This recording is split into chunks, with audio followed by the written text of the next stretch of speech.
Me llamo Laura. Tengo 26 años y una hija de 4 años, Carol. Conocí a Daniel, mi esposo, cuando estaba en la universidad. Una amiga nos presentó, y después de conocernos, comenzamos a salir y nos casamos justo después de graduarnos. Poco después, descubrí que estaba embarazada, y nació nuestra hija. El matrimonio y tener un hijo no formaban parte del plan, pero ahora soy feliz. Mi esposo es amable y muy confiable, y nuestra hija es tan adorable que no puedo evitar quererla. Vivimos una vida relativamente feliz, pero hay dos cosas que me preocupan. Una es sobre mi hija. Solo tiene 4 años, pero a veces habla con personas que no están allí. Cuando le pregunto con quién está hablando, la persona con la que está hablando cambia. A veces dice que es una hermana mayor, y otras veces dice que es una niña pequeña. Sé que los niños a menudo crean amigos imaginarios, así que trato de pensarlo de esa manera, pero verla hablar con personas invisibles me pone incómoda. Hablé con mi esposo sobre si deberíamos llevarla al hospital, pero él dijo que probablemente solo es una amiga imaginaria y que deberíamos esperar y ver. Decidí seguir su consejo. La otra cosa es sobre mis padres. Todavía están en sus 50, relativamente jóvenes y no tienen ninguna enfermedad crónica, así que no me preocupa su salud. Lo que me preocupa es mi hermano y su esposa, que viven con ellos. Mi hermano, Ricky, tiene 28 años, 2 años mayor que yo, y recientemente se casó con una mujer llamada Paige. Ella se convirtió en mi cuñada, pero tiene una personalidad bastante difícil, lo que me preocupa por mis padres viviendo con ella.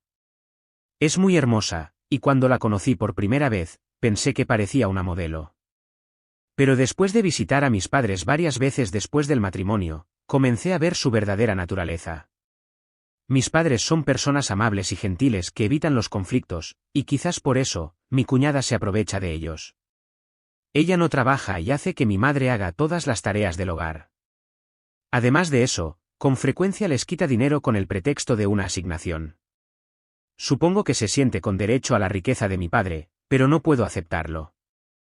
Si fuera solo dinero y mis padres estuvieran de acuerdo, podría no interferir, pero me preocupa la salud de mi madre. Cada vez que la visito, se ve más pequeña y débil. Le dije a mi hermano que debería hacer algo al respecto, pero él respondió, mamá dice que está bien, ¿cuál es tu problema? ¿Tienes algún problema con Paige? Eso solo empeoró las cosas, y no pude decir nada más. Además de eso, el gasto extravagante de mi cuñada llamó mi atención. Siempre lleva joyas de marca, pendientes, un collar brillante y anillos llamativos en sus dedos, ni una o dos piezas. Cada vez que la veía, sus accesorios habían cambiado a algo nuevo. No dije nada, pero no pude evitar sentirme incómoda al respecto. Cuando la felicité casualmente, Paige, tu collar es precioso hoy, me miró con suficiencia. Tú todavía te vistes tan mal, dijo con desprecio. No me enojé, pero no tenía nada que responder, y no quería rebajarme a discusiones infantiles. Ay, me quedé sin café, suspiré, tratando de terminar la conversación. Ella le gritó a mi madre, que estaba lavando los platos en la cocina, yo lo haré.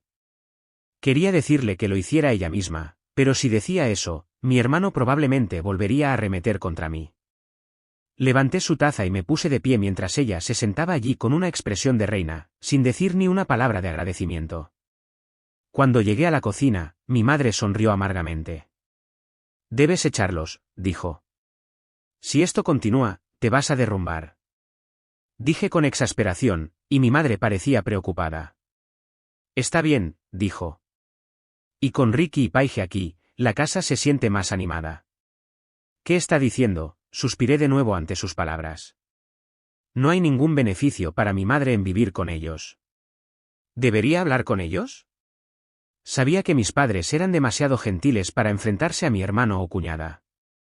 Mamá solía ser más estricta cuando éramos más jóvenes, regañaba a mi hermano a menudo. Pero una vez que creció, en la escuela secundaria, ya no podía dominarlo físicamente y dejó de decir nada. Papá siempre había sido gentil y nunca había elevado la voz. Miré a mi madre encogida y pensé en el pasado. Amaba a mis padres amables y gentiles, pero en algún momento, desarrollé este extraño sentido del deber, sintiendo que tenía que protegerlos. Está realmente bien, me interrumpió mi madre, sonriendo de nuevo.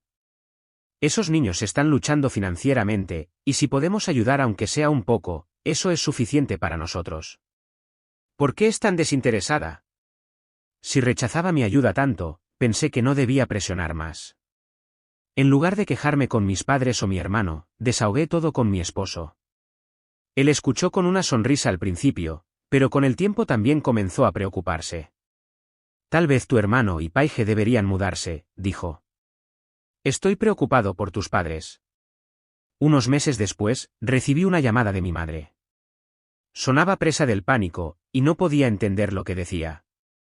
Cálmate, ¿qué pasó? Intenté calmarla, y después de una respiración profunda, habló lentamente, tu padre, tiene cáncer. Y ya es terminal.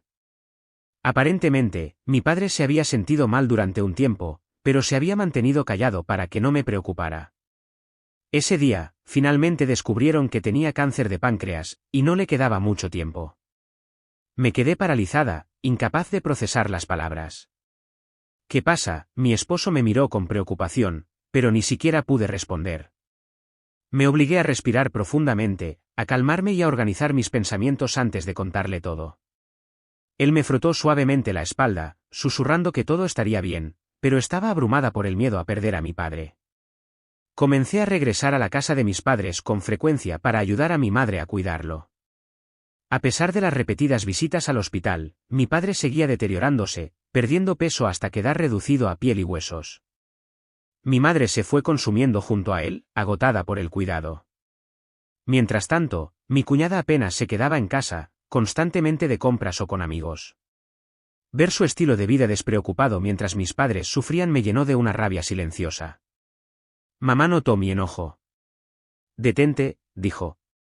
No provoques problemas. Su débil voz me hizo ceder, y me quedé a su lado hasta el final. Mi padre falleció menos de 6 meses después del diagnóstico. Su figura final era frágil y demacrada. Mi madre y yo nos aferramos a él, sollozando, lamentando no haber notado su sufrimiento antes. Pero el arrepentimiento no lo devolvería. Después de eso, todo se volvió frenético, y no hubo tiempo para absorber las consecuencias de perder a un miembro de la familia. El entorno zumbaba con conversaciones sobre el funeral y los arreglos futuros. Me moví con ajetreo en lugar de mi madre, quien no se separaría del lado de su padre. Mi hermano, el hijo biológico del padre, estaba hablando con la cuñada y no ayudó en absoluto, así que terminé haciendo todo sola. Honestamente, apenas recuerdo nada de esa época. Los vecinos y miembros de la comunidad apoyaron a mi madre y ayudaron, enseñándome qué hacer para un funeral familiar, lo cual fue un alivio. Mi hija se quedó con su esposo en la casa familiar, pero incluso mientras se aferraba al abuelo inmóvil y a la abuela llorosa, no parecía entender lo que estaba sucediendo. 3 días después de la muerte de mi padre, los preparativos para el funeral estaban completos. La noche del velatorio, mucha gente vino a presentar sus respetos, no solo personas de la compañía de mi padre, sino también jóvenes, superiores, el presidente, amigos e incluso empleados de otras compañías. La cantidad fue abrumadora. Fue la primera vez que me di cuenta de lo respetado que era mi padre, y lamenté no saberlo antes. Todos derramaron lágrimas, hablando suavemente a mi padre mientras miraban su rostro. Al ver eso, la tristeza se apoderó de mí, y no pude evitar sentirme frustrada, pensando que debería haber vivido más tiempo. Al día siguiente, se celebró la ceremonia de despedida, pero lo que dijo mi hija convirtió la triste ceremonia en algo aterrador. Al igual que el velatorio, se reunieron muchos asistentes, y la ceremonia prosiguió solemnemente. Mi hija, sostenida en los brazos de su esposo, de repente dejó escapar un pequeño «ay», se deslizó de su regazo e intentó correr hacia algún lugar. Carol, siéntate, le dije. Seamos silenciosos ahora, ¿de acuerdo? Evité que mi hija saliera corriendo y la puse en mi regazo. Aún así, mi hija apartó mis manos, intentando bajarse, así que la abracé más fuerte. Mamá, suéltame. El abuelo se despertó. Me quedé congelada por un momento, pero la ceremonia estaba en pleno apogeo, muchas personas recitaban sutras, turnándose para ofrecer incienso. Carol, el abuelo ya no se despertará, le dije. Va al cielo. Elegí cuidadosamente las palabras que una niña de 4 años pudiera entender, pero mi hija inclinó la cabeza, confundida. Está aquí. Está despierto. Mira. Mi hija gritó fuerte, se escapó de mi agarre, se paró frente a mí y señaló justo encima del ataúd donde yacía mi padre. Instintivamente me giré para mirar, pero, por supuesto, no había nada. Carol, este es un momento importante, cállate. No pude evitar alzar la voz, frustrada por la negativa de mi hija a escuchar. Mi hija se sintió molesta porque estaba enojada, luego se retorció para liberarse de mi agarre y corrió hacia el lado de mi padre. Mi esposo la siguió apresuradamente, pero mi hija se quedó allí, sonriendo a algo sobre mi padre. Abuelo, ¿te despertaste, eh? Sí, ja, comenzó a hablar como si realmente le estuviera hablando a mi padre. La señora que mencionó mi hija debe haber sido mi cuñada. Reflexioné sobre lo que quiso decir con eso. ¿De qué estaba hablando mi hija? Curiosa, evité que mi esposo la detuviera y decidí escuchar. Carol, ¿qué dijo el abuelo?, pregunté. Dijo que hiciera que la señora soltara a la abuela de inmediato, dijo mi hija, señalando a mi cuñada con una mirada perpleja y hablando en voz alta. En ese momento, el canto cesó, y todos los asistentes se congelaron. Todos se volvieron para mirar a mi cuñada. Sus ojos se abrieron con sorpresa, y su rostro gradualmente se volvió pálido.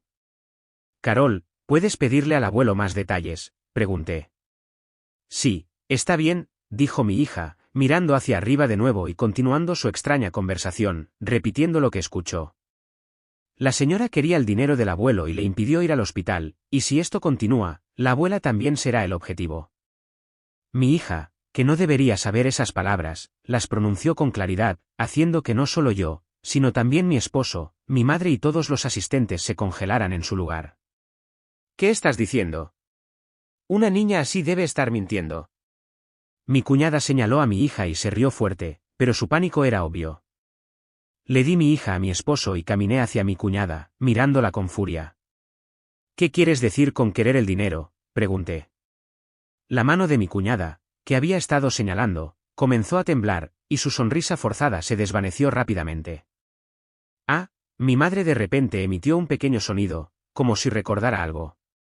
Cuando me giré para mirar, ella estaba mirando a mi cuñada con una cara pálida fantasmal.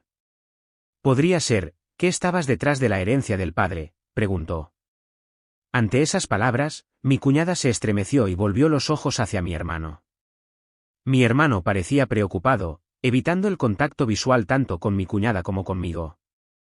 ¿Qué le impide ir al hospital?, pregunté. Una ira mezquina surgió en mi interior, dirigida a mi hermano y mi cuñada, que eran claramente culpables. Mi cuerpo temblaba, y mi cabeza palpitaba con el miedo de descubrir la verdad. El abuelo quería ir al hospital, pero la señora dijo que no era necesario, y si iba, ella no lo perdonaría, respondió mi hija, como respondiendo a mi pregunta. Eso es una tontería. Nunca haríamos tal cosa, exclamó mi cuñada. Creía que eran capaces de hacerlo, pero sin pruebas, no podía acusarlos directamente. Mientras luchaba con qué hacer, mi madre susurró de nuevo. Una vez, cuando le dije al padre que deberíamos ir al hospital, él dijo que no podía porque Ricky se enojaría. No entendí lo que quería decir. También por ti, agregó mi madre. Mis sospechas se solidificaron, y me moví hacia mi cuñada, pero mi esposo me detuvo. Espera, dijo. Todavía estamos en medio del funeral. Cálmate. De vuelta a la realidad, miré a mi alrededor y vi a los asistentes asustados susurrando entre ellos. Incluso mi hija parecía asustada. Al sentir la atmósfera tensa que me rodeaba, reflexioné sobre mi incapacidad para controlarme. Le dije a mi hermano y a mi cuñada que hablaríamos más tarde y continué con la ceremonia. Aunque la atmósfera se rompió, los asistentes terminaron en silencio de presentar sus respetos y se fueron. Más tarde, decidimos contratar a un abogado. Aunque la muerte de mi padre fue por enfermedad, mi hermano y mi cuñada seguían siendo responsables de que su vida se acortara. Le pedí al abogado que cortara todos los lazos entre mi hermano y mi madre accedió en silencio. El abogado explicó que la separación oficial no siempre es legalmente vinculante, pero podríamos solicitar que no haya más contacto a través del tribunal de familia. Mi madre también trabajó con el abogado para asegurarse de que su herencia no pasara a mi hermano después de su muerte. Aunque mi hermano y mi cuñada se resistieron al principio, finalmente confesaron todo a medida que su posición empeoraba. Mi cuñada admitió que tenían grandes deudas y habían estado tomando dinero de mi madre. Cuando eso no fue suficiente, puso sus ojos en los bienes de mi padre. Al escuchar las conversaciones sobre ellos, no sabían la cantidad total, pero una vez que escucharon los bienes, lo atacaron de inmediato. Sin embargo, quitarse la vida con sus propias manos tenía el riesgo de ser atrapado, así que mientras se preguntaban qué hacer, mi padre comenzó a quejarse de sentirse mal. Pensaron que si simplemente no lo llevaban al hospital, su condición empeoraría y moriría por sí solo. Y si pudieran tomar los bienes que terminaron en manos de mi madre, creían que serían libres de usarlos como quisieran. Al escuchar esto, el abogado se sorprendió, su rostro se puso pálido. Pero la confesión fue escuchada en silencio sin más investigaciones. Gracias al abogado, se obtuvo una orden de restricción, pero las palabras que escuchó mi hermano y su esposa dejaron profundamente conmocionada a mi madre, proyectando una larga sombra sobre sus días. Las visitas con mi hija ocurrieron muchas veces, pero la sonrisa de mi madre había desaparecido, y había dejado de ir a su trabajo a tiempo parcial. A este ritmo, mi madre podría ser la siguiente en desaparecer. Al sentir esto, una conversación con mi esposo ocurrió de inmediato, y se tomó la decisión de llevar a mi madre a nuestra casa. «Mamá, ¿por qué no vendes este lugar y vienes a vivir con nosotros?», pregunté. «Sí», dijo, tal vez dándose cuenta de que no podía quedarse así, aceptó de inmediato, vendió rápidamente la casa y comenzó a vivir con nosotros. Al principio, fue muy considerada, tratando de manejar las tareas domésticas, pero se le dijo que no se preocupara por las tareas del hogar. En cambio, se le pidió que cuidara de mi hija. Mi hija, sin darse cuenta de la tristeza de mi madre, interactuó con ella con la misma alegría de siempre, y poco a poco, mi madre comenzó a recuperar su energía. Sentimientos oscuros y feos habían crecido hacia mi hermano y su esposa, pero observar a mi hija y a mi madre lentamente reemplazó esas emociones. El objetivo ahora es reconstruir la vida con nosotros cuatro, mi madre, mi hija, mi esposo y yo. Seguramente, mi padre también lo habría deseado. Pensando en eso, el día se saluda con una sonrisa, siempre eligiendo acercarse a la vida con brillo. ¿Cómo fue la historia de hoy? Por favor, no olvides suscribirte al canal. Nos vemos en el próximo vídeo.